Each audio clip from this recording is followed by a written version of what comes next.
Fight is on. Whose domain? Oh, take it down.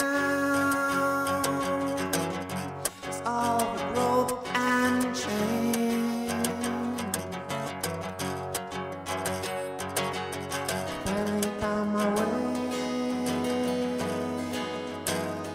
Got a job, she plays to stay. Finally got a grip. This is no time to slip away. April 15th.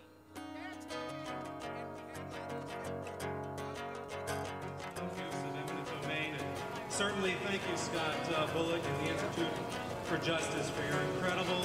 And without them, we wouldn't have had food on our table when my father was sick with cancer because of his his medical expenses were so high, even with 2 insurances, we still had to pay money out. And without them, we wouldn't have been able to survive, let alone pay our bills. And I think it's a good idea to keep them open. Fight for my home. At the core of my existence. Once my home is gone, then I am gone too.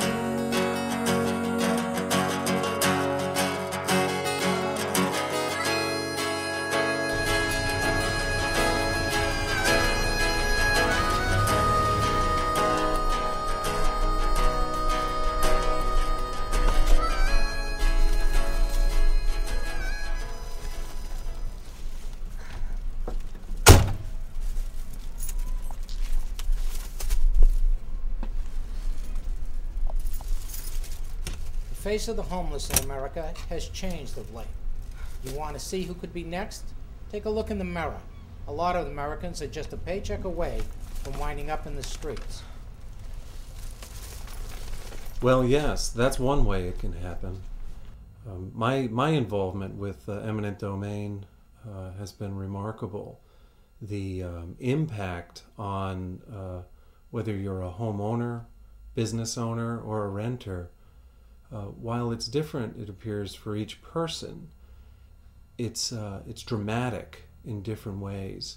The homeowner certainly has invested a tremendous amount of time in their property.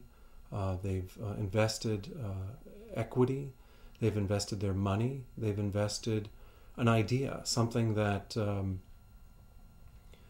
they could have gone someplace else, but perhaps they decided to go to a certain city or as opposed to another town. The same thing goes with a renter. I mean, a person can move into a rental and they want to make it their own home.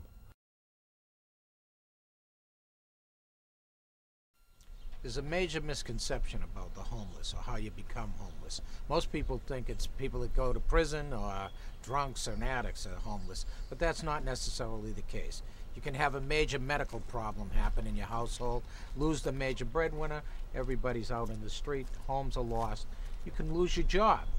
Lots of people lose their jobs, companies move out of town, and you have major people in the streets homeless. Trying to find work, you lose your apartment, you need to get first, last, and always to get your rent, to get back up. Very difficult thing to have happen. Temporary employment situations are a double-edged sword. For some people, it can be really beneficial.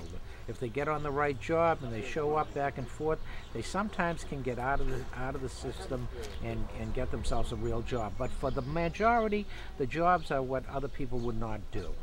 They are low wages, minimum wage. They have to pay for their transportation to and from the job site.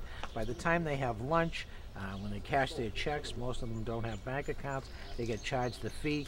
So it's a trap. It's a slave trap, a slave labor trap. That's what it becomes for most. Mr. Jennings, I don't understand. You told me when I moved in at the start of the month you're still the landlord. How can this agency just come into Harbor Point and lock people out of the places that you own? Autumn, to tell you the truth, I never expected anything like this to happen. My attorneys told me that if I refused the city's offer, that its agency couldn't seize those properties. So who's the real owner? I am. Then how come they padlocked it? I don't know, I guess they think otherwise. Autumn, I am so sorry, especially with what you've been through. You don't know the half of it, Mr. Jennings. Actually, I know more than you think. When I rent to someone, I do a little checking into their background. Is that how come the rent's so low? Autumn, I have a daughter. She's a lot like you. And I don't think any young woman should be trapped with nowhere to go. I stood up to him, you know. I know you did.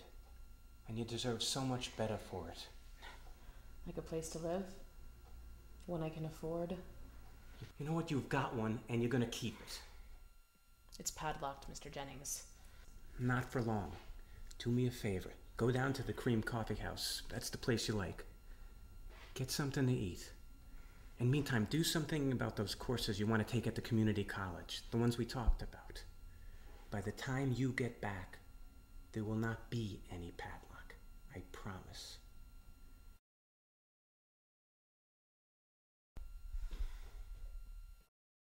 Go.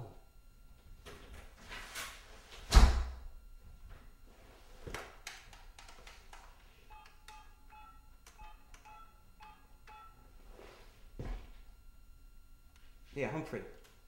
Jennings, look. No, that part of the story is not far-fetched at all. It's precisely the kind of thing that happened here in Fort Trumbull under the cloak of eminent domain. I mean, I remember coming here early one evening after this property was taken, and I remember meeting Mr. Von Winkle out here, and two of his tenants were here. And what we ended up witnessing is the two tenants, one of them with their pillows in their hands, the other with their sheets and their blankets, basically telling me that the outside of their unit had been nailed shut and the inside of the unit in the hallway had been padlocked shut. They couldn't get into their own home. The same type of thing happened with your building, didn't it? Yes, it did. When I came down, I realized, well, I tried to get into the building, but the building had been padlocked shut, and the people that lived across the street had informed me that they were watching men hauling stuff out of the building and putting it in the back of pickup trucks and driving away with it. And when I called the police came down and they said there was nothing that they could do about it because the property was in the eminent domain process, and they actually threatened to arrest me for trespassing on my own property. Well, I think what happened was we launched into a municipal development plan with all the good intentions of trying to develop the city and its tax base. We had Pfizer locate here. We had the state decide to renovate a state park, which was in much need of repair. So we looked at the greater picture and we said, let's launch into a plan that can provide additional tax revenue to the city of New London and the state of Connecticut. Well, once the state of Connecticut said, we're going to give you the money for the infrastructure, it was easy to say that we want a plan. Once we got into the plan, we discovered that in some ways we'd have to negotiate with homeowners to see whether or not they would like to leave. Once we met with some resistance, the use of eminent domain was given to NLDC. I think over a process of time where it was a grueling process for the people that had made the decisions. After we made the decision, I think there was still some negotiation going back and forth, but once the takings were done, I think under the state statutes that are clearly defined, 132, 130, it states in there that pretty much they have the right to even charge rent to the homeowners. I think overall, were they incidents that we're proud of? No.